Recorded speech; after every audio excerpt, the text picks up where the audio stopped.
tumayong balahibo ko nun, sir, noong panahon na nakita ko, naku, andyan yata si VP Sara, andyan si Bongo nakapasok na. Nakita ko tong batas na to, nakalagay, pag anak, you cannot stop them from visiting. And nakita ko yung video, but sabi nyo nga, may kompleto kayong video, that's why I'm asking you, baka naman pinapasok nyo nang hindi ko alam. Sabi mo, 2 stars, sir, ako na. Ako nagdesisyon nito, sir. I don't know if you use the word ako mananagot. So, simple lang question ko, did you prevent VP Sara from seeing her father? Yes or no? Can I expound on this, sir, before I answer the yes, Yes, or go no, ahead. sir? Thank you, sir. Kaya ako yung nagpapasalamat, sir, na ma-expound yan, sir. Dahil after the first hearing, medyo marami-rami ang lumabas, sir, ng mga misinformation regarding that matter, sir. Yes, sir, I did prevent the request of, I did deny the request of President Duterte for him to allow VP Sara to enter, sir. Kasi nga naman, sir, mag-aalas 10 na yun, sir. And that is already around 12 hours after we first got him into custody.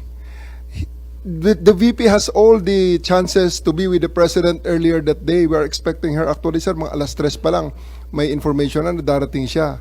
And kung gusto talaga nilang pumasok, sir, pwede naman, sir, eh. Kasi Hinadlangan mo nga eh, di ba? Ma'am, sinundo, ma'am, sa loob ng Villamor. Sinabi nga ninyo na hinarang, di ba? Yes, Sabi ma'am. Ito, kasi mama, gabi na, I matagal did. na. I did, ma'am, I did really prevent that from the VP. I told the President that she can visit her on the detention cell in Hague. Sabi ko kung gusto niya talaga. Pero Sabi kasi mo nga naman, makapasok, pero ma'am, sa kabilang sandali, ma'am. dako sinabi mo you prevented her. Alin ba talaga? Let me clarify, ma'am. Hindi pa ako tapos, ma'am, eh. May Hindi, iba-iba Okay, lang yung sinasabi mo eh. Ma'am, patapusin niyo ako kung pwede. Kung pwede, ma'am. Okay lang. Kasi ma'am, Madam Chair, meron tayong, I think the resource person is if you will allow me. huh?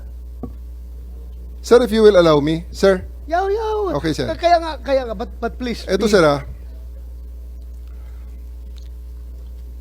After all was being said and done, yung sasakyan ni Hanilet, sir, and 5 other vehicles, nakapasok at sinundo sila, sir.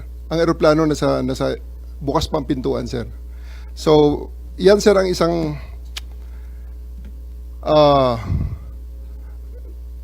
tumayong balahibo ko nun, sir, noong panahon na nakita ko, naku, andyan yata si VP Sara, andyan si Bongo nakapasok na. Kasi sinusundo na, sir, si Hanilet at saka si Kitty, sir, ng kanilang mga sasakyan, together with the other entourage. Bakit nila sumabay dun, sir, sa tarmac? Bukas pa naman, sir, ang pintuan. Alam mo, Madam Chair, Sir, Nick, Sir.